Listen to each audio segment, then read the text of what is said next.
Então, é o PUD. PUD é isso. Não serve para nada se você não se levantar e não fizer.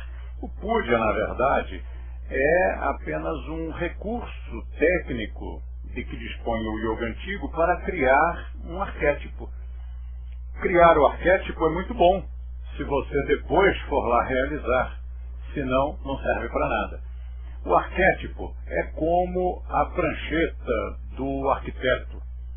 Ele se senta lá e desenha na prancheta o projeto da construção que ele pretende realizar. É o arquétipo. Se ele parar por aí, não prestou para nada. Se ele fizer o projeto no papel e não construir, não serviu para nada. Então, o Puja é assim. O Puja é uma declaração de intenções para as quais a gente usa a verbalização como meio de organizar as nossas ideias. A prece funciona assim também. Ou você pensa que o Papai do Céu precisa das suas preces? Quem precisa é você. Para quê? Para organizar sua cabeça, para determinar o que você quer da vida. No momento em que você organizou as suas ideias, agora já não é mais a cabeça, agora tem que ser pernas e braços para realizar aquilo que você pretende. Há um filme cujo título é parecido com Índia, Amor e Guerra, alguma coisa assim. Inclusive acho que faz parte da nossa filmografia, faz parte do Yoga Cine. É um filme britânico que fala sobre a colonização da Índia. E o filme começa referindo-se a essa necessidade do ser humano de se organizar por palavras e de criar símbolos para ele mesmo e não para a divindade. Então o filme começa citando um Shastra, citando uma escritura hindu, e na citação diz assim: Senhor, perdoa meus 3 pecados. Tu não tens nome, mas eu preciso reverenciar-te com este nome. Tu não tens forma, mas eu preciso cultuá-lo com esta forma.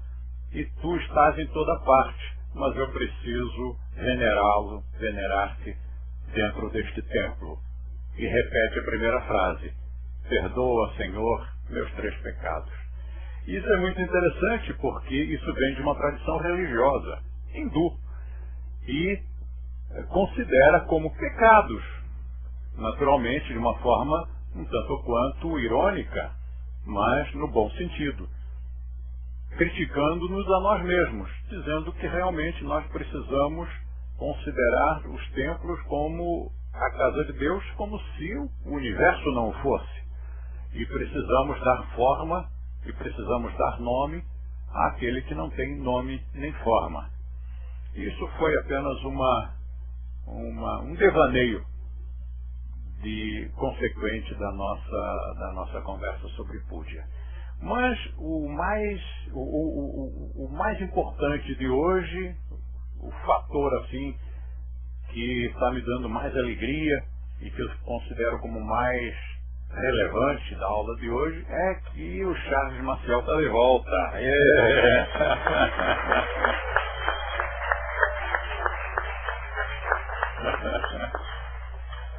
Depois de um longo e tenebroso inverno na Europa, porque lá é inverno mesmo, ele está aqui de volta.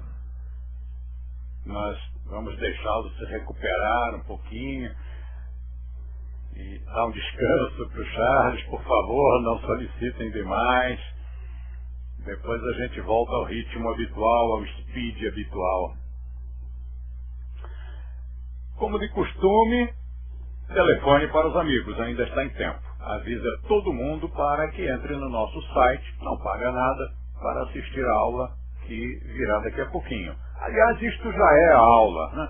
Antigamente, no início da aula, a gente dava alguns avisos e depois é que passava a ter a característica de aula.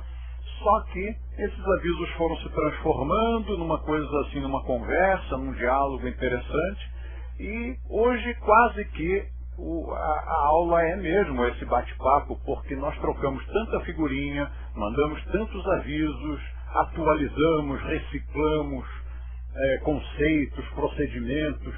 Então, realmente, a parte mais importante da aula é esta parte inicial, na qual nós podemos conversar livremente, independentemente da matéria, do programa da aula. Até porque o programa da aula já está gravado. São aqueles quase 40 vídeos, ou mais de 40 vídeos, que agora vão ser transformados em DVDs, e que contêm uma programação extensíssima de aulas com a duração de 1h30, 2 horas, e que estão acessíveis a qualquer pessoa que queira. Basta ir numa das representações da Universidade de Yoga e assistir gratuitamente, ou alugar a fita e levar para casa, ou comprar mesmo, para ter sempre à sua disposição e ainda poder assistir junto com os seus familiares, junto com os seus amigos.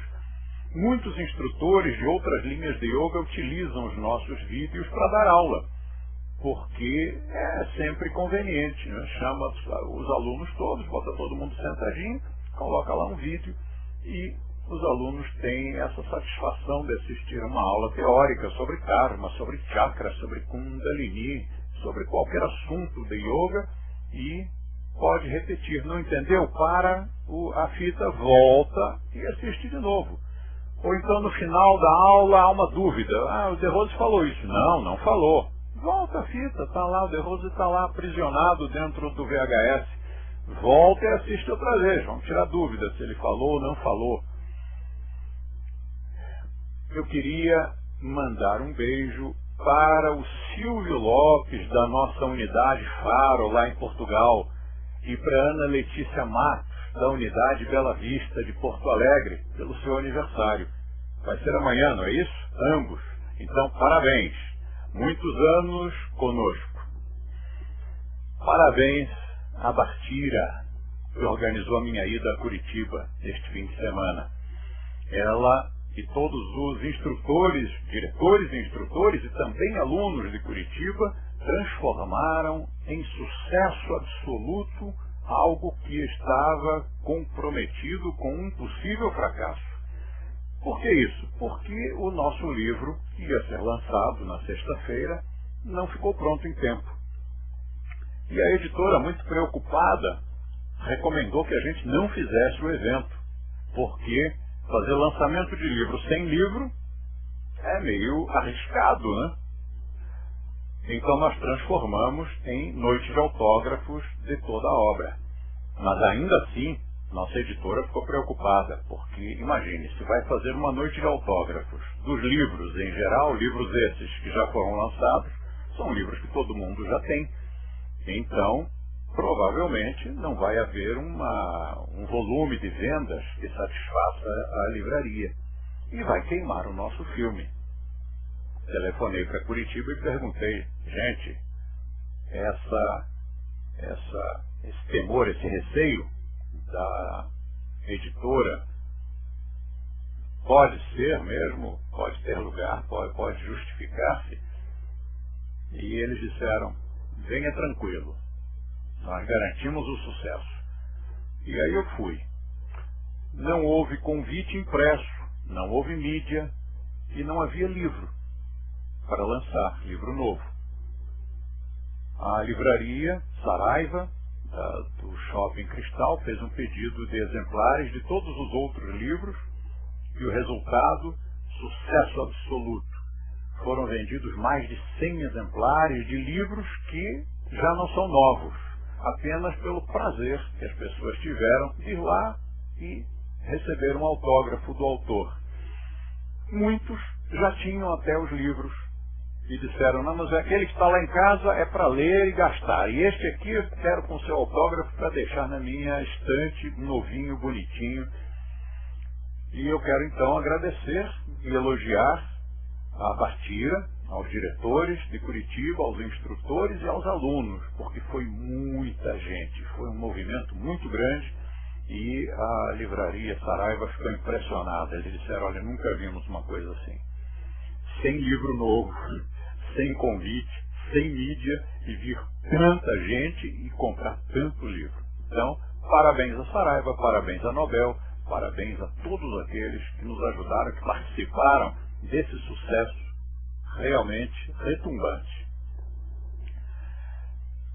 São Paulo vai sediar a próxima Semana Internacional de Yoga, que é organizada pela nossa colega Rosana Ortega. Esse evento é muito importante. Vem gente do mundo inteiro. Então eu queria convocar, não convidar, convocar a todos os instrutores e alunos para que tragam os seus amigos e os seus parentes, porque esse é o único evento nosso aberto ao público. Os outros eventos são ou só para alunos ou só para instrutores. E as pessoas de fora? Quem ainda não é aluno nem instrutor? Como é que faz? Não pode? Então, a Rosana, que é presidenta do Sindicato Nacional dos Profissionais de Yoga, como ela tem essa visão bem abarcante, bem abrangente, resolveu organizar a Semana Internacional do Yoga. Essa já é a quarta. Ela está a cada ano melhor, cada ano melhor. Este ano nós estamos esperando realmente alguma coisa espetacular. Então eu vou ler para vocês, porque são tantas coisas que de cabeça a gente nem se lembra. Primeiro, é o único evento aberto ao público. Isso já é um fator motivante para que você realmente traga as pessoas de fora. Alguém que não saiba bem o que é o Swastika, o que você anda fazendo, como são as suas companhias, que gente esquisita é essa? Traz, que aí eles vão ver que esquisito são eles. Então, alguns módulos são pagos e muitos são gratuitos. Então você pode, inclusive, trazer os seus amigos para os módulos gratuitos, porque a Rosana não está tão preocupada com a arrecadação no evento. Ela está preocupada, o que ela quer é presença, ela quer quantidade de gente, ela quer que as pessoas usufruam das atividades que ela organizou. São muitas atividades culturais e artísticas. Vai haver um recital Tandava com mantras ao piano. Você já deve ter o CD Tandava, que é gravado na Argentina por um aluno, instrutor nosso, que é um virtuose do piano, e ele gravou mantras ao piano. Isso é inédito, nunca foi feito. E é mesmo um grande artista, o CD é espetacular, e ele vai estar lá ao vivo, tocando os mantras ao piano. Vamos ter um jantar de confraternização. O tempo todo vai estar disponível uma sala multimídia. Vai ter lugar o lançamento do meu novo livro, Origens do Yoga Antigo, que já está pronto. Inclusive os convites já estão à disposição, os convites do lançamento. Lançamento esse. Alguém tem um convite aí que eu ainda não vi? Eu já vou ver e já vou mostrar para vocês. O lançamento do livro é dia 28. Todo mundo convidado. Vamos lá fazer outra sucessão daqueles. Vou dar 2 cursos opcionais. Quem estiver precisando ou desejando fazer um curso ou 2, pode participar. Se não, não é obrigado. Porque as atividades da Semana de Yoga são todas flexíveis. Então você pode participar de uma coisa, não participar de outra coisa. E por isso mesmo os preços para as atividades que são pagas também são flexíveis, porque depende do que você vai escolher. Vai haver uma assembleia super importante, uma assembleia do sindicato. Todo mundo tem que participar, sim senhor. Vai haver cursos, palestras e vivências ministradas pelos presidentes das federações de yoga da França, Portugal, Argentina e de outras nações. Agora, o filé mignon, que ficou para o final. O espetáculo de asana em performance da Companhia Swastika de Artes Cênicas, de Curitiba. Para esse show, há uma entrada que é cobrada de R$35, mixaria. E, realmente, esse você não pode perder. Se você quiser ter uma pálida ideia de como é o show do grupo, da Companhia Swastika, entre no site www.casablancatv.com.br. Eu acho até que nós já transmitimos isso para vocês hoje. E hoje ainda não, né? Tá. Mas temos sempre mostrado, e depois que entra na casablancatv.com.br, aí entra em Fitness e Yoga, e aí clica Mestre De Rose. Aí você vai assistir uma explicação que eu vou dar, e em seguida vai haver uma apresentação desse grupo. Só que aquela foi a primeira apresentação que eles fizeram. Para mim já estava impecável. Mas para eles mesmos, eles acharam que agora esta nova apresentação, este novo show, vai estar simplesmente soberbo. Vai estar qualquer coisa superlativa comparada com a primeira apresentação que eles fizeram. Quem viu a primeira não vai perder a segunda por nada deste mundo. Mas a segunda promete muitíssimo mais, até porque foi a primeira vez que eles se assistiram gravados em vídeo. Nunca tinham se assistido antes, então eles puderam aprimorar uma série de coisas. Eu queria que você não dependesse de mais nada, portanto, telefone para a Rosana, para o sindicato, e faça já a sua inscrição, porque periga não ter vaga quando você se decidir. Ligue para São Paulo, portanto é 011. Telefone, anote aí. Não vai querer decorar, não vai querer memorizar, né? Pega aí o papel e lápis, vai lá que eu espero. Já tinha que estar com o lápis na mão. Afinal, você vai assistir aula e não tem papel e lápis. Então vamos lá. 5506-8335. Vou repetir. 5506-8335. É o telefone da Rosana. Esse evento não é meu, não é da Unioga, mas é nosso, portanto, também é do De Rose, também é da Unioga, também é seu, é da sua federação, é da sua escola, é de todos nós. O sucesso desse evento é o sucesso e a alegria de cada um de nós. Então traga mesmo todo mundo. Eu quero ver a Rosana feliz da vida, e eu quero ver todos os presidentes de federação, presidentes de associações, diretores de escolas, trazendo todo o seu rebanho. O convite do lançamento do livro está aqui, ó. Olha que bonito. Cor verde vômito. Oh, desculpe. Ficou bonito. Ele diz assim: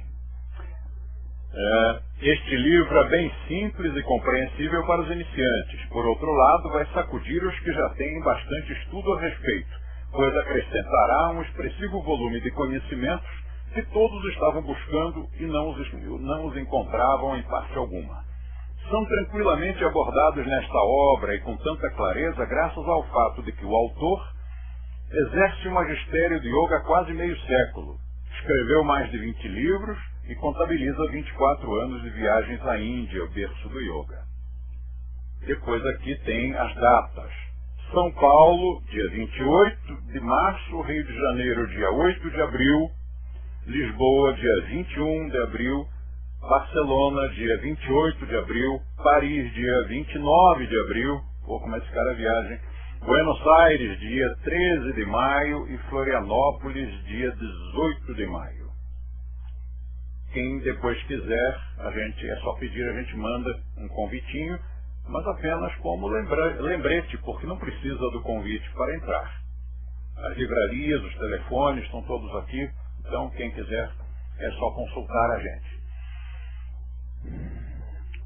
As nossas melhores unidades adotaram no ano passado, aliás, há 2 anos já começou isso, mas no ano passado é que pegou fogo, uma atividade cultural denominada Gourmet Vegetariano, que é o nome do livro da Rosângela de Castro. E o que é o Gourmet Vegetariano? É assim, nós, num dado momento, nós, os instrutores, ficamos meio aborrecidos porque, por mais que a gente explicasse aos alunos que a nossa comidinha não é natureba, os alunos continuavam fazendo comidinha natureba. Aí eu lancei o livro Alimentação Vegetariana Chega de Abobrinha, no qual eu insisti muito com esse fato, insisti muito para que a nossa comidinha sempre fosse colorida, saborosa em que nós batêssemos bastante na tecla de sabor. Não importa, já que nós não trabalhamos com terapia, não importa tanto para nós neste momento, neste livro, naquele livro, né, no Alimentação Vegetariana, chega de abobrinha, não interessava ali se o alimento era mais saudável ou não. A questão não era provar que uma pessoa pode ser vegetariana e saudável. O que importava ali naquele momento e nas nossas escolas era quebrar, demolir o estereótipo de que se você é vegetariano tem que comer aquela comida ruim. Mas não estava dando certo. As receitas eram explicadas com um monte de temperos, mas na hora que a gente via alguém fazer, tinha cor de comida natureba, tinha gosto de comida natureba e não estava saindo. Então o que nós fizemos? Passamos a organizar, em quase todas as unidades hoje já tem, as que não tiverem, por favor, adotem, essa atividade cultural, culinária, chamada gourmet vegetariano, que consiste em, a cada semana, um aluno ser convidado para fazer a comidinha. E aí vira festa, né? Porque comida sempre congrega, sempre agrega. Então o aluno vai lá, faz a comidinha, mas recomendação veemente, faça como nós fazemos aqui na sede central. Fica sempre um instrutor do lado dele, tipo consultor ali, só olhando. Se ele começar a fazer uma coisa meio natureba, o instrutor já diz, não, querido, não é por aí. O gourmet vegetariano é exatamente para ensinar as pessoas a fazer comida comível, e não gororoba. Então, isso é o gourmet vegetariano. E os resultados têm sido muito bons. Portanto, meus parabéns aos instrutores que começaram, que detonaram, que começaram com essa iniciativa. Especialmente, que a Mari levantou a mão lá atrás. Foi você que começou? A ideia foi sua? Mas foi da sua unidade. Hoje nós estamos com a visita aqui da Mari Diostan, da unidade Rio Branco de Porto Alegre. E foi da unidade dela que surgiu essa ideia maravilhosa. Portanto, parabéns àquele triunvirato que é a Nayana, o Sandro e o Lucas. Também podemos fazer o Lucas, o Sandro e a Nayana. Ou, se preferir, o Sandro, a Nayana e o Lucas. Qualquer combinação vale, porque é realmente um triunvirato que deu certo. E por isso mesmo recomendo que continuem juntos, porque os resultados dessa unidade superam as expectativas. Dali, da unidade da Nayana, isso pegou no Brasil inteiro, porque foi realmente uma ideia boa. Ela imprime um cartazete para usar dentro da unidade, que vem com a fotografia do aluno, que vai fazer a comidinha naquela semana, e, se eu não me engano, até ela coloca também o prato, né? E coloca também a receita. Olha que beleza. Vem inclusive a receita que a pessoa vai fazer. E o nome do prato. Isso é bom porque nos educa e nos ensina. Por exemplo, na nossa revista, o Yoga Review, neste número vai sair a receita do estrogonofe de rose, que foi uma criação minha, que era uma mistura de estrogonofe com fondue, de queijo, claro. Só que a fotografia que a produtora fez, que a produtora não é, a produtora foi terceirizada, né? Contrataram uma produtora, ela fez lá o estrogonofe, botou, fotografou muito bonitinho, num recipiente de vidro transparente. Só que eu olhei aquilo e disse, isso não é o meu estrogonofe, isso não é o estrogonofe de rose, o híbrido de estrogonofe com fondue. Aquilo ali é o estrogonofe de carne. Não, não é, nós não usamos. Sim, mas olha a cor. O nosso estrogonofe não tem essa cor, e não tem essa textura, e não tem esses cogumelos boiando. Então, vai atrasar um tiquinho a revista, porque eu tive que mandar fazer de novo. Aquela foto vai para o lixo e a gente vai fazer uma coisa legítima. Porque se não fosse assim, não, deixa assim, tá bom. Bom é o inimigo do ótimo. Quando você diz tá bom, você para ali e se satisfaz com aquilo. Não pode ser, não está bom não. Se não estiver ótimo, não presta. E por que não? Imagine a pessoa olhar aquela foto, agarrar a receita, fazer e dar outra coisa, outra cor, outra textura. Ela diz, errei. e vai ficar tentando fazer igual a foto. Não pode ser. Então, eu quero pedir a todos os envolvidos na revista, a Agi, ao Iazeta, cadê o Iazeta? Não está aqui hoje. Ao Iazeta, a Agi, a todos os colegas, que prestem atenção nesses detalhes, porque uma coisa dessas compromete. É bobagem, é só uma foto. Compromete. A nossa revista é a melhor revista de yoga do mundo, porque a gente não abre concessão e porque nós prestamos atenção aos detalhes.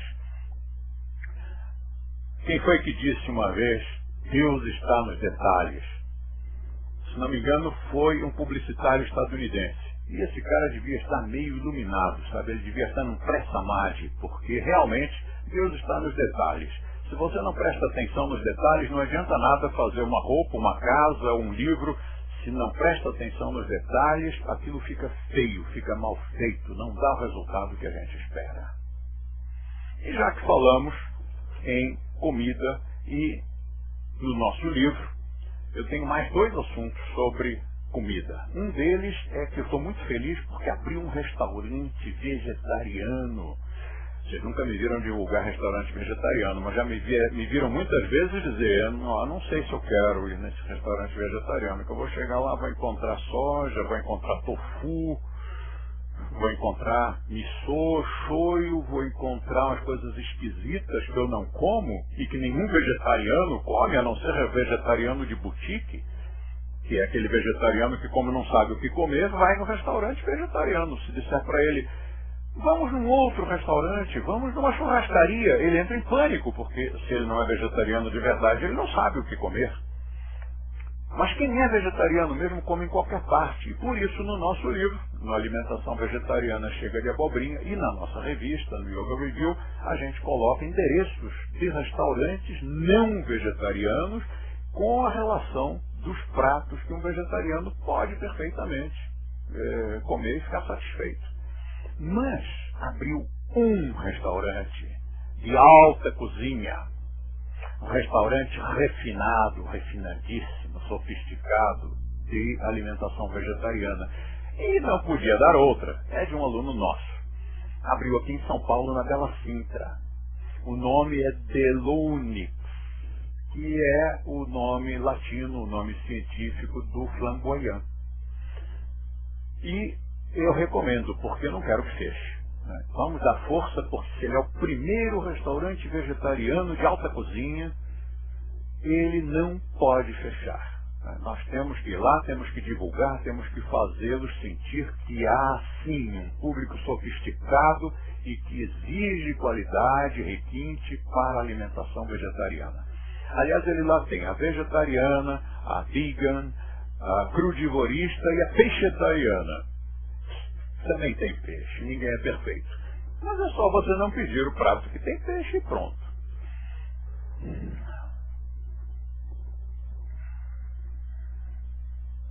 Agora, olhe para mim. Você acha que eu emagreci? Veja deste ângulo. Agora veja por este ângulo. Se você acha que eu emagreci, telefone para 3081-9821. Se você acha que eu não emagreci, telefone imediatamente para o pronto-socorro oculista, porque eu perdi já quase 8 quilos sem o mínimo sacrifício. A Fernanda perdeu outro tanto. Até eu gosto de dizer que nós dois juntos perdemos 14 ou 15 quilos, que fica mais veemente, né? Fica mais, entusiasma mais. Agora, como foi que nós fizemos isso?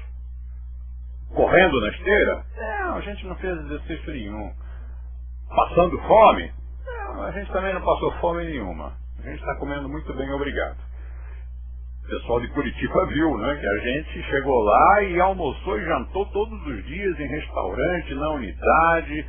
Traçamos um nhocão lá como é o nome daquela Mangiare Felice, e almoçamos no Café Milano.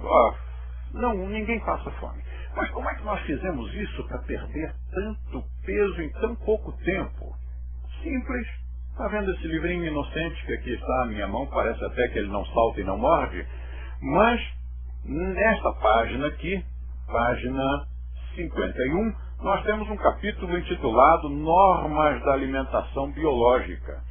Estas normas, que ocupam 2 páginas e meia, são normas que você pode usá-las mais radicalmente ou menos. Se você aplicar a ferro e fogo, você vai perder muito mais peso do que eu perdi e muito mais peso do que a Fernanda perdeu. É só radicalizar mais. Não quer perder peso? Radicaliza menos, flexibiliza mais. Só que não é dieta, não é regime. Porque dieta é uma coisa que você faz, depois para de fazer e engorda outra vez. E aí fica naquele jogo da sanfona, engorda e emagrece, e as pelancas caem todas, mesmo que você tenha 20 anos de idade. Então não pode engordar e emagrecer.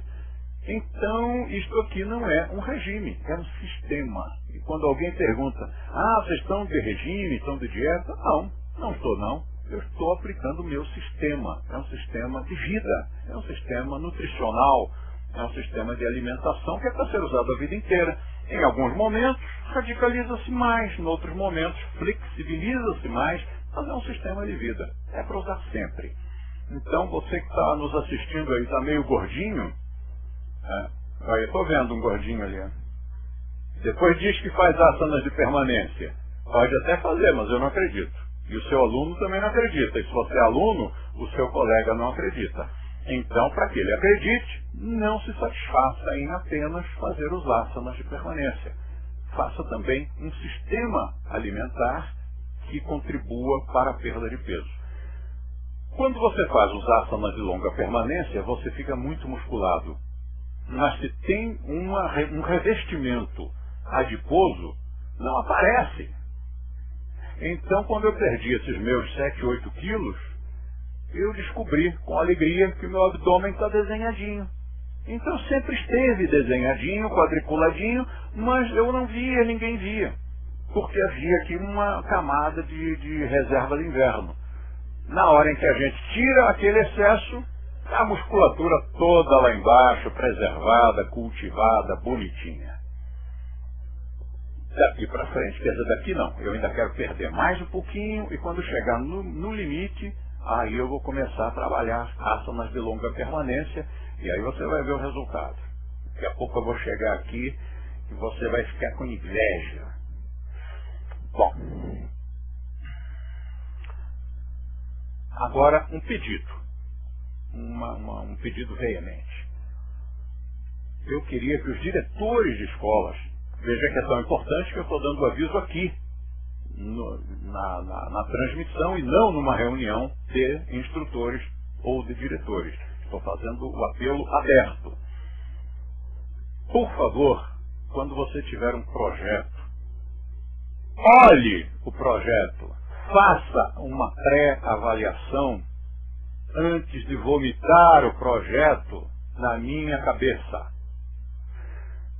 Eu recebi 2 projetos hoje que já tinham passado pela comissão de aprovação da Unioga e tinham sido considerados aprovados, o que custou a eles uma bronca. E quando chegou na minha mão, tinham falhas graves. E por que passou pela aprovação da Unioga, apesar de ter esses erros? Porque eles não aguentam mais. É um volume muito grande de porcaria que mandam para eles. Então eles acabam deixando passar. Então você que é diretor, por favor, tenha consideração, atenda ao apelo que já foi feito fora da transmissão, que foi feito de viva voz, muitas vezes foi feito por circular, N vezes. O que apelo foi esse que eu já fiz e você não atendeu? Não vomite as coisas para cá. Olhe, revise, corrija. Não é possível que você não veja o erro. Não é possível que você não veja. Depois que para você puder apostar a sua vida de que aquele projeto vai ser aprovado e de que ele realmente está bom e digno do nome de Rose, aí você manda para a gente aprovar. Antes não. Note bem que isso não é para que você não faça. Eu quero que faça. É importante haver projetos, é importante haver produtos, trajes de prática, roupas para a gente usar no dia a dia, livros, CDs, qualquer coisa, não importa, mas coisas que possam divulgar, difundir o método, a ideia, a mensagem, é importante. Mas coisas dignas do nosso nome, não coisas que vão comprometê-lo. Já que estamos falando de projetos, vocês sabiam que nós temos uma necessaire? Uma não, duas. Duas unidades da rede produzem necessaires. Vocês sabem quais são as duas unidades? E eu não vou dizer. Por quê? Se eles que são os interessados não divulgam, então tem feito. Sabe o que acontece? As pessoas criam seus projetos, os seus produtos, e depois não avisam a ninguém. Dali a um tempo a gente pergunta, e aquele projeto, como está indo? Não deu certo. Mas peraí, como assim não deu certo? Você não divulgou? É preciso divulgar porque são coisas que a gente precisa. Por exemplo, me deram de presente uma necessaire dessas. E eu estou usando e está sendo extremamente útil para mim. Mas se eu fosse um aluno, eu não teria. Eu teria que ir comprar lá fora, teria que ir num shopping, comprar uma necessaire para a viagem. Então, por favor, se você cria um projeto, se você cria um produto, se ele foi aprovado é porque ele é útil, e porque ele é bonito, e porque ele é bem acabado, então divulgue, por favor, divulgue. Na vez passada,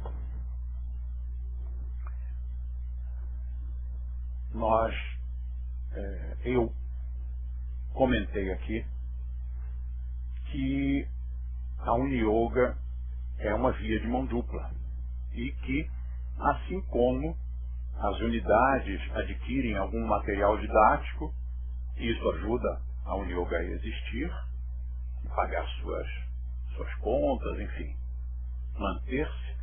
Por outro lado, a Uniyoga também comprava produtos das escolas. E aí, meio que de brincadeira, eu peguei os cheques aqui e li e entreguei os cheques às pessoas, dizendo, olha só como a Uniyoga também paga. Na verdade, ninguém está pagando a ninguém, porque isso é uma compra de material didático.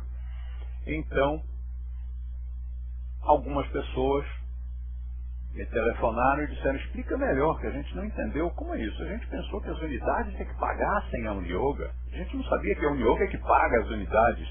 Ninguém paga ninguém. Não existe pagamento de royalties, nem das unidades para a Uniyoga, nem da Uniyoga para as unidades. O que existe é um produto, que é uma linha de produtos que esta, aquela e a outra unidade possui, e que a Uniyoga se interessa. Havendo margem suficiente, a Uniyoga adquire aqueles produtos para fornecer aos colegas todos. Não havendo margem, os próprios colegas vendem entre si aqueles produtos, material didático em geral. Então, eu vou contar uma história. Porque, claro que quem fez essa pergunta, as pessoas que fizeram essa pergunta, naturalmente a pergunta teve algumas variaçõezinhas, mas eu sei que ninguém ficou chocado, porque a gente mostrou aqueles cheques. Mas alguém pode ter ficado. Então eu vou contar a minha história. Quando, pela primeira vez na vida, eu assisti a uma aula com o Swami Krishnananda, que é o dirigente, ou era, ultimamente eu não tenho visto, não fui mais à Índia, né? E ele já estava bem velhinho da última vez que eu fui. Mas em 1975, ele estava a pleno vapor. E Krishnananda é um filósofo, um homem extremamente inteligente, com vários livros escritos, e é discípulo direto de Shivananda, que foi o criador do mosteiro Shivananda, em Rishikesh, nos Himalaias. E lá, eu estava recebendo a minha primeira aula com ele, e ele dava essas aulas. Isso que nós temos aqui na transmissão, eles tinham, ou provavelmente têm até hoje, todos os dias às 9 horas da manhã. Então chega lá o Swami, senta-se, aquele frio de inverno nos Himalaias, então ele põe aquela manta em volta dele, os alunos todos se sentam, vários hindus, vários ocidentais, todo mundo lá tremendo de frio, mas, e geralmente ao ar livre. Eu não sei se é de maldade ele para dizer, olha, se você quer mesmo assistir a aula, vai ter que ficar ali ao ar livre, sentindo o ventinho gostoso, cortante das montanhas geladas. Não sei se é por isso, ou porque eles gostem mesmo daquele ar matinal. O fato é que a gente ficava lá assistindo a aula dele, a gente só ia para dentro da sala se o Swami estivesse doente, porque Swami, Yogin, também fica doente, né? Um dia ele estava gripado, pronto, a gente ia para dentro da sala. Mas se o discípulo estivesse gripado, não. Aí estava lá eu, inocente, na minha primeira viagem à Índia, e o Swami quer dizer monge, né? O monge falando de Deus, o universo. Ele, note, não só monge, como de linha Vedanta, que é a linha espiritualista. Não é a nossa, mas tudo bem, não tem importância, a gente pode ter uma cultura geral. Vedanta e Brahmacharya, dentro de um mosteiro. Então, Deus, o universo, reencarnação, karma, aquelas coisas assim bem transcendentais. Aí chega o secretário dele com um livro, com os papéis, aí ele olha e diz: esta promissória eu não assino. Esta conta aqui está muito cara. Esta duplicata aqui você pode mandar para o pau, que eu não pago. Isso, aquilo, dinheiro para cá, dinheiro para lá, contabilidade, bronca e vai-te embora. Aí continuava: Deus, o universo, a reencarnação. E aquilo me chocou profundamente.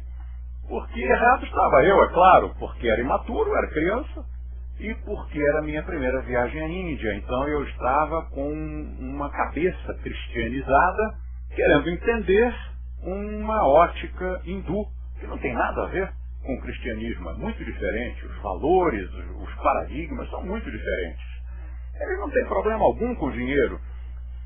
E aí, aquilo me chocou e tal, e depois da aula, com muito jeitinho, eu fui consultar um outro de menor hierarquia, porque se eu falasse com o chefão lá, com o Mahaguru, o Swamiji, provavelmente ele ia me dar uma trauletada, talvez até me expulsasse do mosteiro por sequer perguntar aquilo.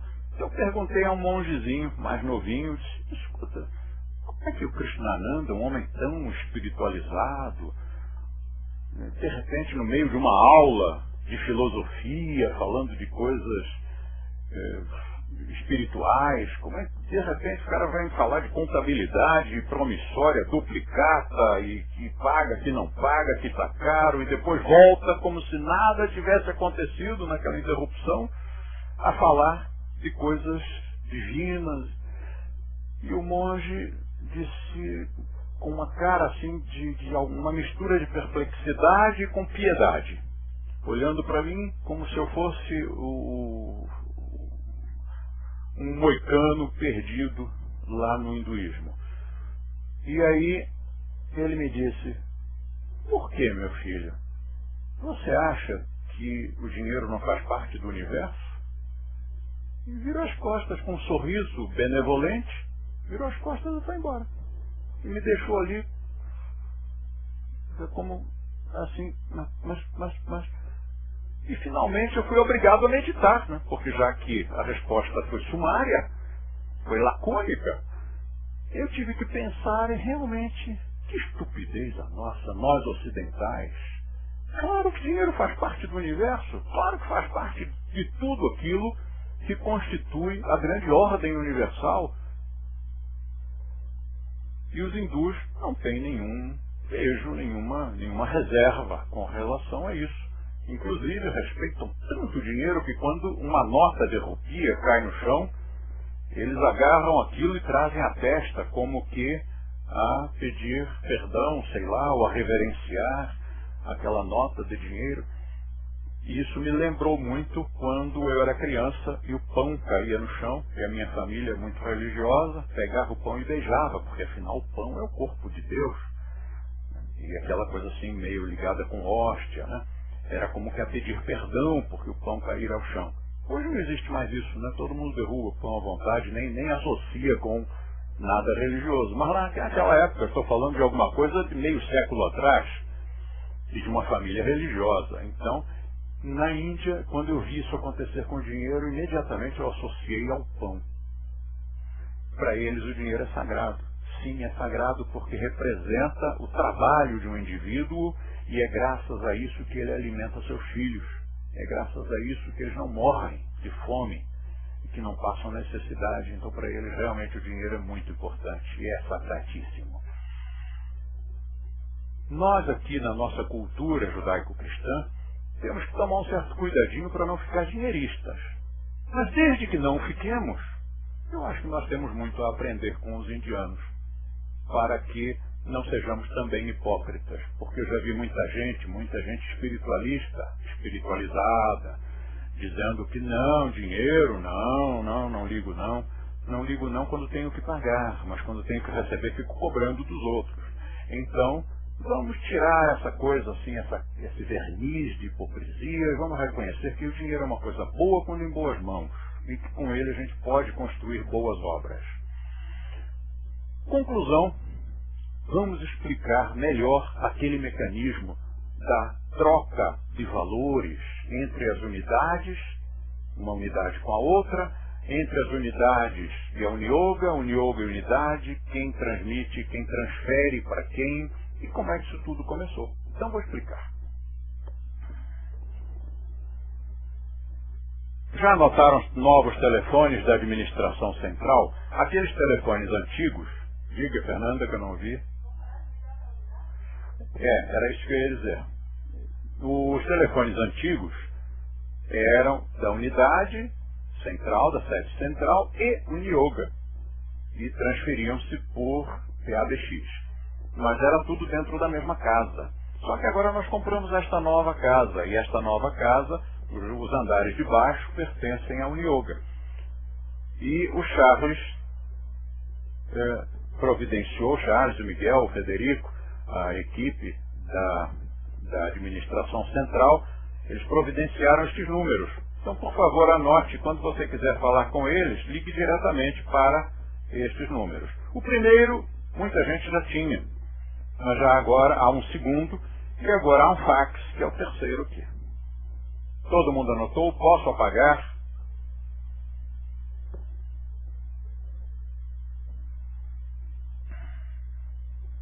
Então vou apagar.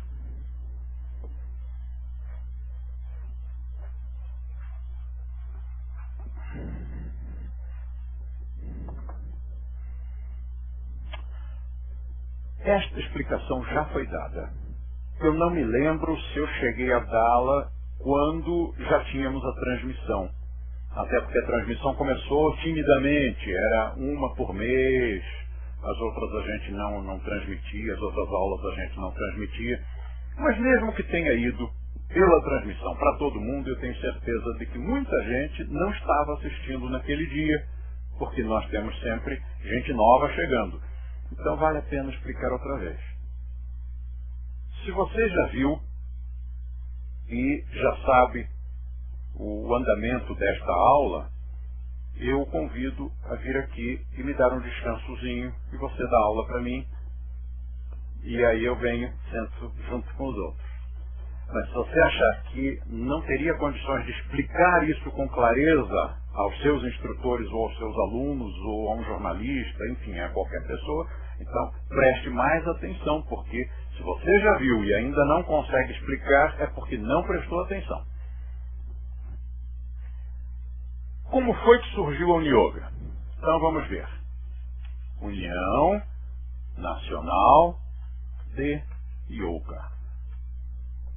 Nós fundamos a Uniyoga e depois os braços da Uniyoga foram sendo criados. A Uniyoga foi fundando núcleos no Brasil todo e depois no exterior. Certo?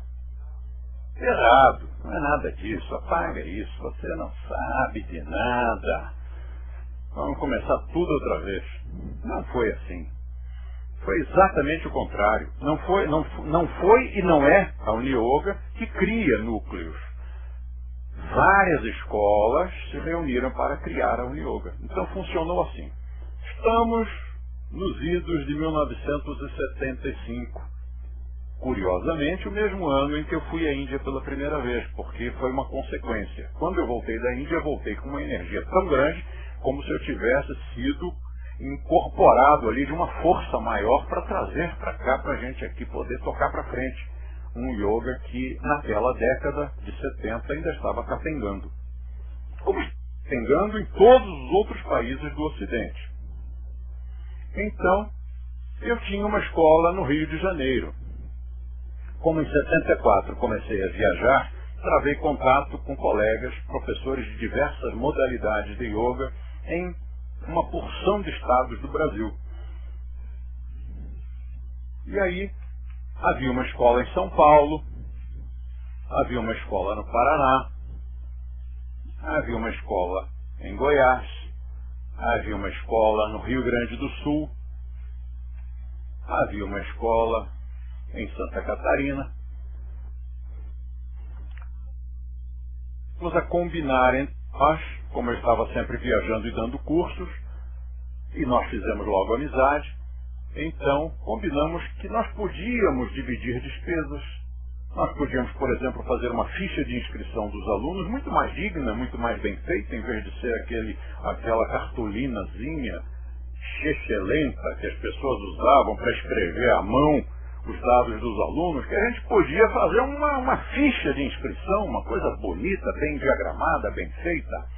Cara para um pagar, mas não tão cara se fôssemos dividir as despesas por 6. 6 que eram os fundadores, viriam a ser os fundadores da União. Então, um aluno, um instrutor, por exemplo, eu no Rio de Janeiro, naquela época, não passava de 50 alunos. E aquele lá de São Paulo? São Paulo já era outra história. São Paulo chegava a 70. E o Rio Grande do Sul? Rio Grande do Sul tinha 30. E Paraná tinha 20. Era assim, todo mundo com muito pouco aluno naquela época. Então, mandaram imprimir uma ficha toda chique, toda bem feitinha. Cara, para imprimir quantos exemplares? 200? A gente não ia gastar nunca essas 200 fichas. E outra coisa, imprimir 200 exemplares de um impresso é muito caro. Quando você fala em impressão, você tem que falar em alguma coisa acima de 3.000 exemplares. Mas 3.000 exemplares dava para 5 encarnações daquele diretor. Então, era impraticável. Nós não tínhamos esse dinheiro. Mas juntando os 6, agora era viável. Nós podíamos imprimir 3.000 e dividir essas fichas por todo mundo. Saía muito mais barato. Depois nós queríamos fazer uma divulgação.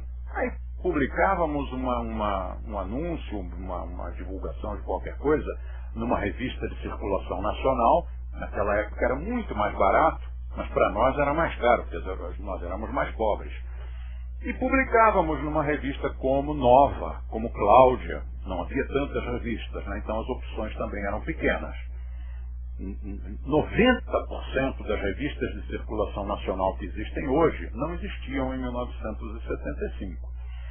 E aí nós dividíamos aquele anúncio pelas unidades todas. E isso foi assim durante algum tempo. Até que nós, conversando entre nós mesmos, portanto as escolas de diversos tipos de yoga, conversando entre si, nós decidimos que devíamos ter um fundo para não precisar ficar pedindo o tempo todo. Manda dinheiro para fazer carteirinha, agora manda dinheiro para fazer os recibos, agora manda dinheiro para fazer um não sei o que mais. Era uma chatice ficar o tempo todo pedindo dinheiro. Então nós combinamos que a mensalidade de cada aluno teria um dízimo que iria para esse fundo. E com esse fundo, nós faríamos tudo que fosse necessário sem pedir dinheiro para ninguém. E todo mundo ficaria feliz. Mas quem iria administrar esse fundo? Seria a unidade do Paraná? As outras não sei se concordavam. Será que seria de São Paulo? Não sei se queriam. Seria o Rio? Não, eu não queria. Na minha mão não, por favor. Então o que nós fizemos? Fundamos uma instituição que representaria todas essas escolas de diversos tipos diferentes de yoga e administraria o fundo. E o nome dessa instituição era, obviamente, uma União Nacional de Yoga. Uma união de yoga de âmbito nacional. União Nacional de Yoga, Uni Yoga. Até o nome foi muito feliz, né? Porque formou um mantra. Uni, que no latim, na raiz latina, significa mesmo união. Yoga, que também significa união. Então forma ali um pleonasmo latim-sânscrito, que talvez pela repetição produzisse a tal da união. União, que era o significado da palavra yoga, mas que não era praticada entre os adeptos dessa tal de união. Os alunos e professores, praticantes e profissionais de yoga eram extremamente desunidos naquela época. Então, unimos-nos. E aí o que acontecia? Cada uma dessas unidades fazia uma contribuição para o fundo. Mas isso logo em seguida começou a me desagradar, porque tendo sido eu o fundador e o presidente da União Nacional de Yoga, era como se eles estivessem mandando dinheiro para mim, e que me deixava meio desconfortável. Então, por que desconfortável? Eu não acabei de dizer que dinheiro não é uma coisa ruim? Sim, mas eu também disse que nós somos uma cultura ocidental, judaico-cristã, que tem pruridos com relação a dinheiro. Então, eu preferi criar uma outra solução. Ninguém paga mais nada. Ninguém tem que pagar coisa alguma à União Nacional de Yoga. Mas como é que a União vai sobreviver então? Nós temos contas astronômicas de telefone, de correio, de xerox, uma porção de outras coisas. A solução era simples. A União teria material didático e quem quisesse compraria na quantidade que bem entendesse, desde que houvesse naturalmente um teto mínimo, um piso, né? Porque logo que a gente estabeleceu que cada um compraria o que quisesse, aconteceu uma coisa muito interessante.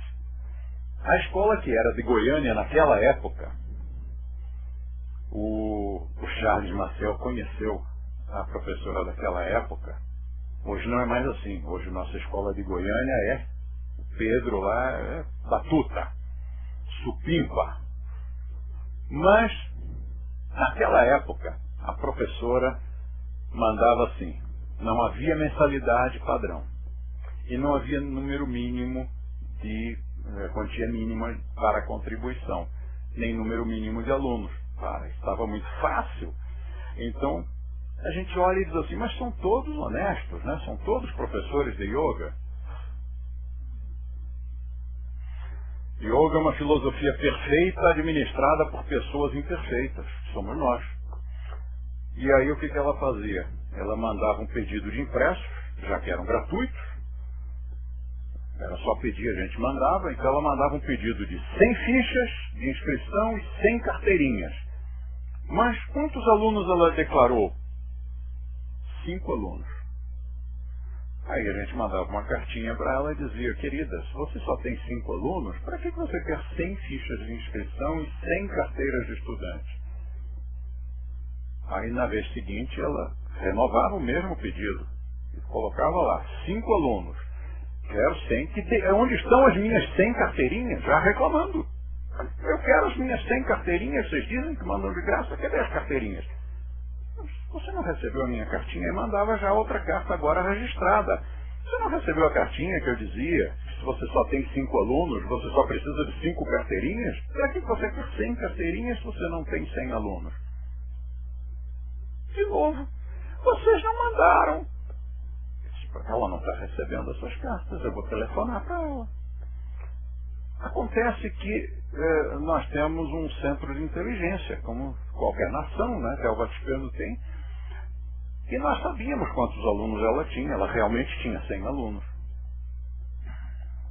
Confirmado, né, para não haver dúvida alguma, liguei para ela e disse: querida, quantos alunos você tem? E ela disse: 5. Eu disse: 5 aluninhos? Primeira questão: como é que você sobrevive? Como é que mantém uma escola e come, e veste, e paga o aluguel com 5 aluninhos. Ah, a gente aperta daqui, aperta dali. Eu digo, sim. Na turma das 6 horas da tarde, você tem 15 alunos. No horário das 7, você tem 12. Você quer que eu dê os nomes deles? E aí desabou tudo. Ah, mas ela não perdeu o rebolado, né? Ah, mas você pergunta quantos alunos eu tenho ao todo. Tá bom. Aí nós tivemos que estabelecer um número mínimo de alunos, uma quantia mínima de mensalidade, porque senão uma pessoa desperta ia destruir todo esse ideal. Aí aquela unidade naturalmente foi afastada e 20 anos, 25 anos depois surgiu outra no lugar dela, que é do Pedro, maravilhoso. E aí, como é que a gente passou? A União tem uma quantidade de produtos, de material didático, que são livros, são vídeos, são CDs e outras coisas mais. Então as unidades compram esses produtos, pagam e, com a diferença, o pequeno lucro que isso der, mantém a União Nacional de Yoga. Lembrar que os livros nos dão prejuízo operacional. E esse prejuízo é compensado quando um outro produto dá um lucro um pouco maior. Então a gente faz um equilíbriozinho ali, por isso a gente não pode fazer uma compra, por exemplo, só de livros, senão a gente quebra. Quando a unidade faz uma contribuição, digamos aqui que seja uma contribuição de 1000 unidades monetárias. 1000 euros, pode ser, a gente não se importa. 1000 dólares, ou 1000 reais, também serve. Quando manda 1000 para cá, a Unioga fornece produtos com o dobro desse valor. O que significa isso? Significa que os produtos, o material didático, tem 50% de desconto. Você compra por 1000, revende por 2000. Então, tem 50% de desconto, mas na verdade dá 100% de lucro. Eu estou falando alguma coisa muito complicada? Sim ou não? Quer que explique de novo? Não precisa? Beleza. Então, enviaram 1000 reais para cá. Nós devolvemos 2000 reais para lá. Veja que o fluxo aqui, a direção, né, o vetor dessa entrada é da unidade para a União. Mas ao mesmo tempo, essa unidade também tem ali um produto, ou 2, ou 3, ou 10, ou 20. E alguns desses produtos interessam à União. Então a União também compra produtos deles. O que acontece nesse caso? A União manda para lá umas divisas. E eles mandam para cá os produtos. Com que proporção? A mesma, tem que ser justo, né? Então, se nós enviamos para lá 1000 unidades monetárias, eles mandam para cá 2000 em produtos. Temos que ser recíprocos. E esse mecanismo aqui, quando a gente olha assim, a seco, duro, no quadro negro, então ficou na mesma, né? Porque eles mandaram 1000, a gente mandou 2000. Depois nós mandamos 1000, eles mandaram 2000, neutralizou. Deu 0. Então não adiantou nada. Adiantou sim. Porque em cada operação dessas, cada uma das duas partes teve um resíduozinho de lucro, que é o que mantém a instituição.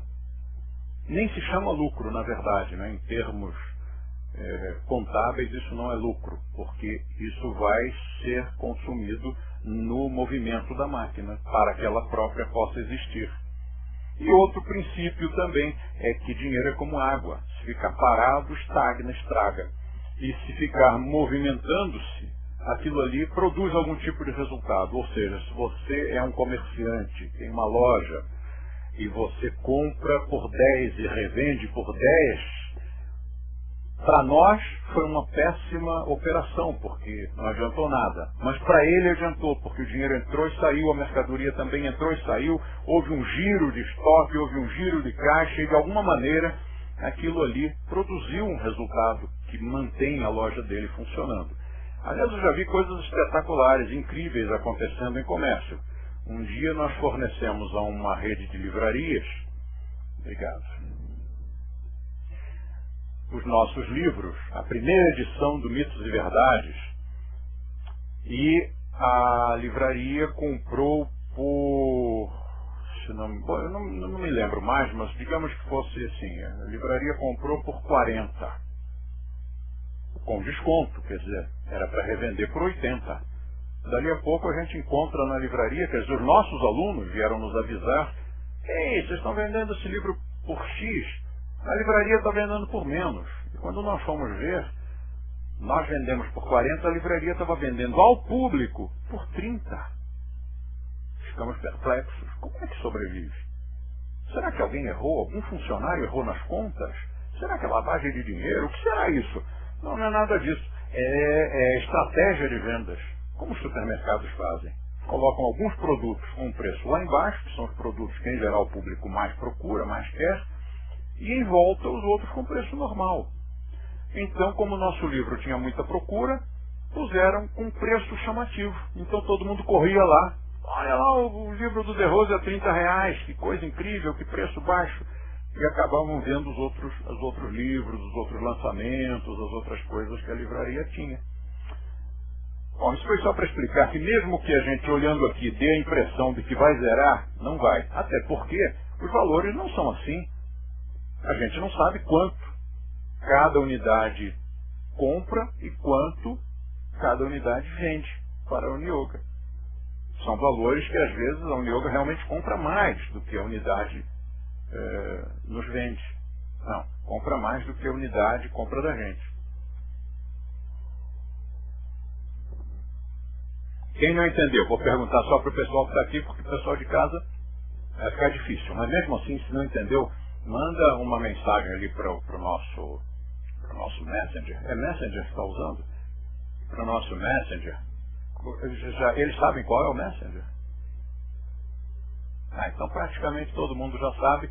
Se alguém não entendeu, por favor, não fiquem acanhados, pergunte, escreva lá para o Miguel. Eu explico tudo outra vez. Explico com outras palavras, dou outros exemplos. Agora eu vou perguntar para o pessoal aqui.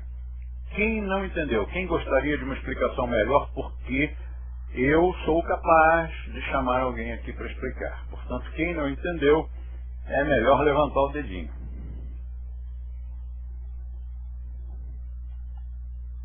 Todos entenderam? Então vamos fazer assim. Como em casa, o pessoal, por estar ouvindo a minha voz o tempo todo, isso, quer queiramos, quer não, gera aí um monocórdiozinho, meio hipnótico e tal, o pessoal já está meio dormindo, já não absorve bem. Então eu vou chamar um de vocês para explicar com outro tom de voz, com outro vocabulário. Quem é que eu vou chamar? Quem é que entendeu mais? Deixa eu olhar no brilho do olhar.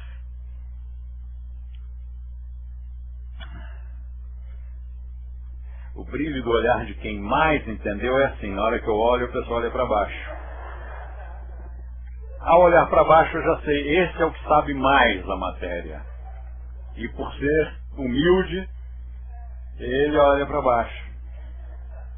Então eu vou chamar essa pessoa, porque ela sabe muito. Agora ninguém olha para baixo. Alguém pediu para explicar?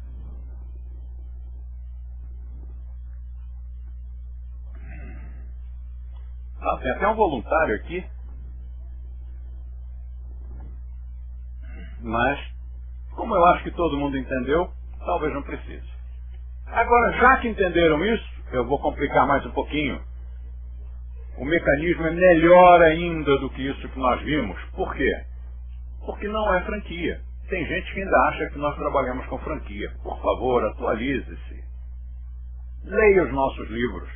Porque as últimas edições de vários livros nossos, como por exemplo o Programa do Curso Básico, como por exemplo o Mitos e Verdades, como a 10ª edição do Faça Yoga Antes que Você Precise, do Mitos e Verdades, ou da 35ª edição. Antes não tinha. A partir da 35ª edição já tem. Esses 3 livros têm explicações muito pormenorizadas das diferenças entre credenciamento e franquia. E por que eu publiquei isso nos livros? Porque algumas pessoas me disseram, me perguntaram, me consultaram. Credenciamento não é a mesma coisa que franquia? Não é apenas outro nome? Não, é muito diferente, é muito diferente. Então, você sabe quais são as diferenças? É você mesmo, o aluno que está escutando aqui, você sabe. Se você não sabe, quando alguém disser para você, alguma pessoa mal informada disser para você que é a mesma coisa, você vai achar que é. Ou vai dizer, não, não é. Mas eu não sei. Então, por favor, leia nesses 3 livros, qualquer um desses 3 livros, veja lá um quadro, é um quadro mesmo, um quadro sinótico, que tem as diferenças entre franquia e credenciamento. Qual é a diferença? Bom, uma das diferenças é esta que eu vou explicar aqui, mas são várias diferenças, são muitas. Uma delas é esta, é que o esquema não gira só entre a unidade e a Uni-Yoga. O esquema também funciona entre uma unidade e outra. Portanto, esse mesmo mecanismo aqui, esse mesmo processo ecológico, esse ecossistema que existe na relação entre cada unidade e a Uni-Yoga, também existe entre uma unidade e outra. Então, o que nós temos aqui? Nós temos uma mecânica incrível, maravilhosa, super dinâmica, de intercâmbio de todos os tipos, entre as unidades e entre unidade e Uni-Yoga.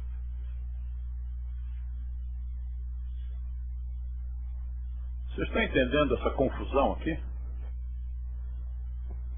Uma unidade tem um produto, fornece para outra unidade. Tem um livro, tem um serviço, por exemplo, um curso, fornece para outra unidade.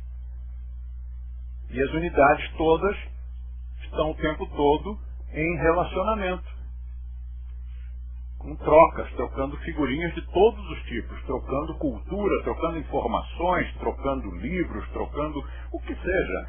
Então, essa mecânica, essa dinâmica é alguma coisa muito linda e em termos de administração, em termos de empresa, mesmo sendo uma empresa sem fins lucrativos, mas é uma empresa, é um show que dá uma surra de 10-0 nas melhores empresas estadunidenses e japonesas.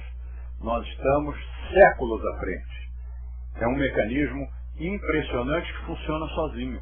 Funciona sozinho. Eu posso morrer, a Uni-Yoga pode até acabar. Porque olha só, do jeito como a coisa funciona hoje, se a gente retirasse a Uni-Yoga do panorama, o que ia mudar? Nada. Isso aqui ia continuar assim. Olha lá. Hoje a Uni-Yoga não faz mais falta nenhuma.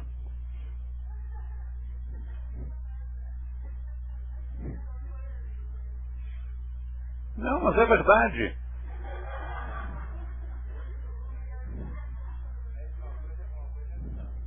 Olha lá. Não faz falta. Hoje, se a gente eliminasse do mapa a administração central, tudo continuaria igual. Tudo continuaria igual. Não faria falta nenhuma. E isso é o ponto alto, isso é a coisa mais importante, porque se tudo estivesse preso e centralizado numa administração central, acabaria por cristalizar-se. E quebraria aquele nosso grande trunfo do qual nós nos orgulhamos tanto, que é, aliás, são duas coisas. Uma, que é o fato de nós termos uma agilidade e não aquela lerdeza paquidérmica das grandes instituições. Nós somos imensos, nós estamos uma porção de países, mas nós não somos um paquiderme, um dinossauro. Não, nós somos uma porção de instituições autônomas. A escola, que nós temos vários diretores de escolas, né, e cada uma das escolas de vocês, cada uma, você sabe, é sua, foi você que montou com o seu dinheirinho, é autônoma, independente, é a sua empresa. Então são várias pequenas empresas, cada uma delas representando um campus, um pequeno campus da Universidade de Yoga, e com isso nós preservamos a agilidade. Essa é um dos nossos trunfos, é um dos nossos orgulhos. E o outro é a autossuperação constante. Nós temos um prazer em crescer, não crescer de tamanho. Isso infelizmente está acontecendo, eu digo infelizmente porque eu acho que o nosso tamanho está ideal, né? Chega de crescer, mas agora não tem como parar mais, porque os professores que trabalham conosco chegam num momento que querem abrir uma unidade sua, é um direito dele. E aí, se vai abrir uma unidade, é o caso agora do Alexandre. O Alexandre Lassi está aí? Está ali. Alexandre Lassi, nosso querido companheiro da administração central, alugou uma casa e vai inaugurá-la aqui pertinho, no mesmo bairro da União Nacional de Yoga e da sede histórica, nos Jardins, da sede central, aqui nos Jardins, em São Paulo. Então, o Alexandre quer abrir uma escola. O que a gente diz para ele? Não, não pode. Ou a gente diz, então abre, mas não quero nada com você. Não vou te ajudar. Você não acha que seria mesquinharia? Então, você vai abrir? Beleza? Tem a bênção da gente, tem o carinho dos colegas, nós vamos te ajudar. Se quiser ficar afiliado, pode. Se não quiser, não precisa. Geralmente ele quer, né? Porque tem todas essas vantagens e muitas outras que não foram mencionadas. Então, é mais uma unidade ali que vai abrir. Como abriu agora em Alphaville, a unidade dirigida pelo Juca, que é a unidade do macarrão. Ele adotou esse nome, o que eu vou fazer? Não, ele disse ele que é sânscrito, escreve-se assim, ó.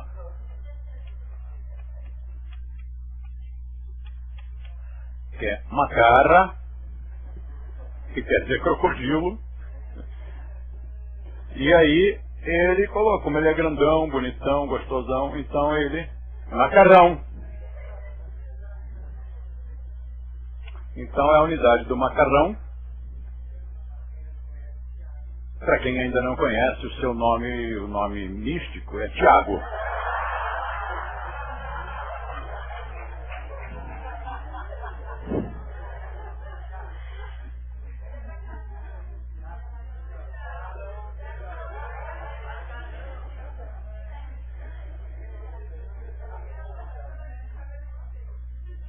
Então, o que eu quero dizer é o seguinte, são várias unidades independentes e de gente jovem. Então, nós desenvolvemos um prazer extraordinário em nos aperfeiçoar. É um vício, é uma adrenalina, é uma cachaça. A gente gosta de aperfeiçoamento.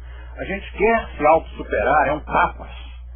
Existe o tapas da linha Brahmacharya, que é um tapas, e tem o tapas da linha tântrica, que é um tapas, é uma coisa assim, vamos melhorar, vamos crescer, vamos aperfeiçoar, aquele entusiasmo de saber que a cada dia vamos estar melhor, que a nossa excelência técnica vai estar melhor, que o nosso corpo vai estar melhor, a nossa cabeça vai estar melhor.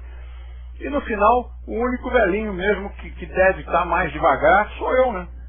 O resto é a garotada que está tocando para frente.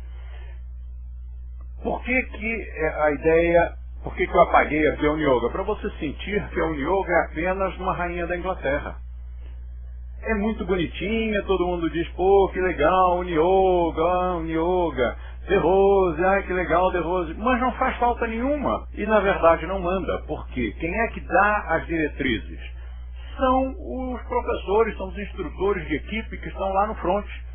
Porque eu e a administração central não atendemos ao público.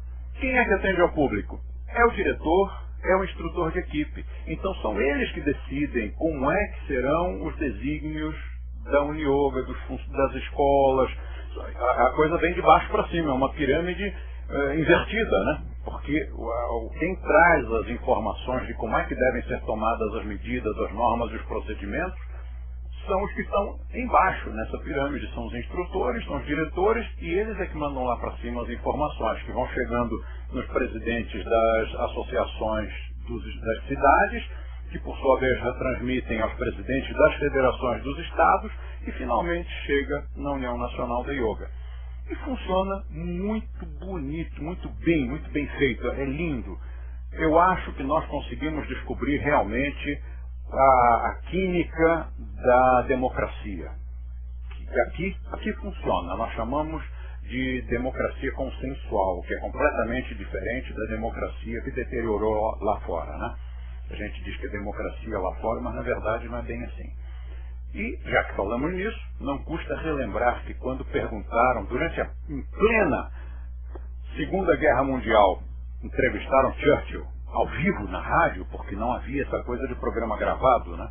Então, Churchill sendo entrevistado na rádio, na BBC, sei lá em qual rádio, e perguntaram a ele, apenas para dar assunto, né? Perguntaram, Churchill, o que você acha da democracia?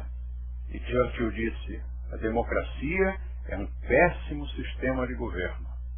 E aí, os cabelos das pessoas caem em pé, porque de um lado Hitler, do outro lado Stalin. E justo o pilar da democracia que estava resistindo à invasão, que estava conseguindo manter-se de pé com todo o bombardeio das bombas V1, e o cara me sai com uma dessas, que a democracia é um péssimo sistema de governo. Mas ele era danado, né? Ele deu aquele tempo, aquele timing, como se ele fosse mesmo um ator, um comediante. É um péssimo sistema de governo. Mas é o melhor que nós temos, portanto, unamo-nos e vamos lutar para preservar a democracia.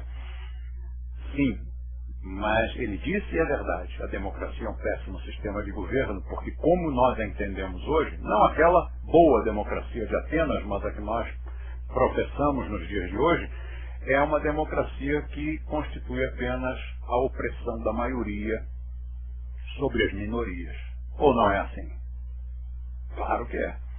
E a nossa, a democracia consensual, é aquela em que as minorias têm voz ativa. Desde que a minoria, qualquer minoria, às vezes minoria de um instrutor, uma unidade, propõe uma determinada medida, uma determinada modificação de procedimentos, e a ideia é boa, e os outros que tinham opiniões diferentes, ouvem aquilo e dizem, olha, essa minoria está com a razão. Primeiro, isto não vai prejudicar a gente em nada. Por que não adotar? Pelo menos experimentalmente, para ver se funciona. Então as nossas minorias têm poder de maioria. Tem funcionado, tem sido um show realmente, a gente está ensinando democracia ao mundo, por um lado, e estamos ensinando, por outro lado, administração às grandes empresas.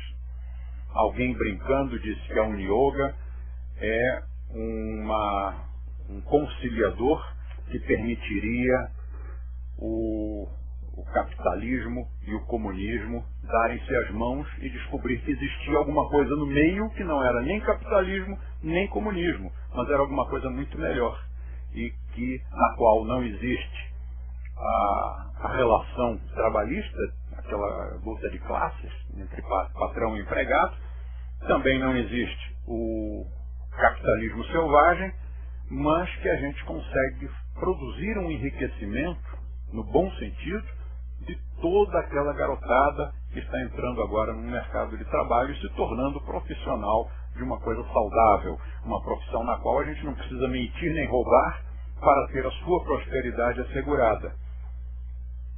Depois a gente fala mais sobre isso. Aqui, o claro, não sei se faltou alguma coisa, mas a hora está chegando. E nós precisamos... Ô Miguel, estou descendo. Quem reclamou uma vez que eu me movo e o Miguel está prestando atenção em outra coisa e aí fica assim só um pedaço, né, aparecendo ali. Daqui a pouquinho nós temos uma reunião de instrutores que agora nós combinamos que vai ser bem rápida e para quem está em casa, que pena, nós estamos encerrando por aqui. Então nós vamos terminar a aula e em seguida tem os avisos. Mantenha-se conectado, porque alguns desses avisos são extremamente importantes e além do mais, depois temos a nossa entrevista. Quem é que vai entrevistar hoje? A Gi. Quem vai ser entrevistado? É a Mari. Muito bem. E depois tem a nossa reunião. Portanto, encerrando a nossa aula, Swastika!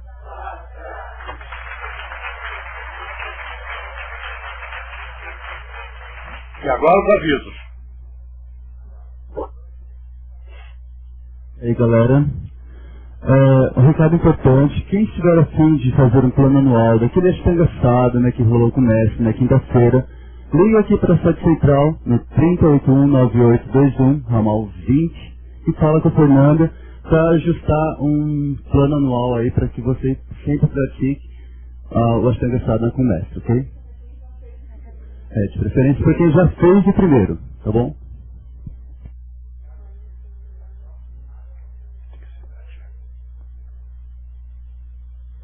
O aviso do sindicato é que Rosana está em Brasília ainda, está em Brasília, e está solicitando de todo mundo a emissão dos e-mails, porque ela falou que quando nós nos mobilizamos hoje, deu resultado lá. E os políticos estão começando a olhar para ela de uma outra forma, depois que receberam e-mails em massa dos instrutores e dos praticantes. E a outra informação do sindicato é com relação à Semana do Yoga, que são inscrições avulsas agora. Você pode escolher 1, 2, 3 cursos e pagar proporcional a eles. Ok? Obrigado.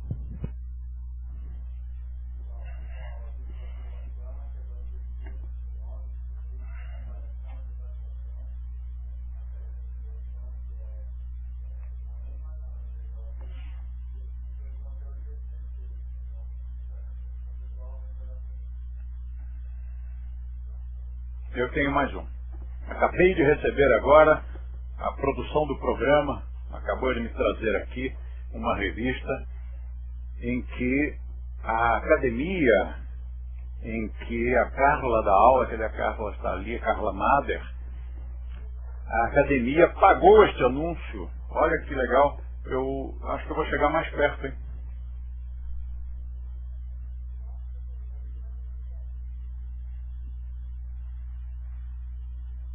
Olha só que bonitinho. O anúncio foi pago pela academia, divulgando a prática do Swastika Yoga e ainda divulgando um livro nosso. Parabéns para Carla Mader, parabéns para a academia. A academia tem esportes. Tem mais coisa aí? Então mostra lá, eu também não sei o que é, deixa eu olhar. Olha, revista Estilo Natural, apresentando autoestima em alta. Autoestima em alta. Revista Estilo Natural, de que mês? Deste mês? Deste mês, com uma foto, quem olha lá, da Gi. Que linda, Gi. E olha só. Olha, parabéns! Apesar de na capa eles escreverem yoga, mas não tem importância, ninguém é perfeito. Recomendo que comprem a revista Estilo Natural para ver aqui um material muito interessante. A nota de tristeza é que eles foram lá no Photoshop e apagaram o logo que estava no uniforme com que ela posou. Então, não foi ela que posou sem o logo. Está limpa a barra da Gi. A Gi fez certo e eles apagaram. Não tem importância, não tem importância. A gente se vê depois. Nossa revista crescendo e nós ficando super importantes. A gente agradece penhoradamente pelo fato da revista ter nos dado preferência e ter chamado gente nossa para fazer a matéria e para posar nas fotos, para as fotos. Muito obrigado pela presença de vocês e vamos agora para a entrevista. Boa noite, Gisele Sete. Eu estou aqui com a instrutora de Swastika Yoga, Mariana Diostan. A Marizinha é lá da unidade Rio Branco, de Porto Alegre, e está aqui em São Paulo por um mês, é isso, Mari? Isso, fazendo estágio aqui na Jaú, na unidade Jardins. Está aqui em São Paulo, aprendendo com a sede central, com quem sabe mais. Marizinha, me fala um pouco dessa vontade de vir para São Paulo e aprender, estar aqui com a egrégora paulistana, estar um pouquinho mais perto do mestre. Então, Gi, é super importante o pessoal, todos os instrutores, futuros diretores virem a São Paulo para, assim, ter todo um preparamento, aprender o know-how, pegar o know-how aqui da galera mesmo, para aí sim levar para suas unidades, principalmente quem é de fora de São Paulo, e aí sim dar uma melhora muito grande no nosso trabalho. Maravilha. Eu sei que você tem novidades. Daqui você volta para Porto Alegre? Acho que não. Não, eu fui formada na unidade Rio Branco, lá em Porto Alegre, e daqui de São Paulo eu vou direto para Curitiba, trabalhar na unidade Alto da 15. Mas estarei sempre aqui, sempre lá, todos me verão. Maravilha, essa é uma possibilidade que os instrutores têm dentro da nossa rede, da Rede Zerose, e sempre mantendo o profissionalismo, a qualidade do nosso trabalho. Obrigada, Mari. Boa noite. Para quem quiser alguma informação, acesse o nosso site www.uni-yoga.org. Boa noite.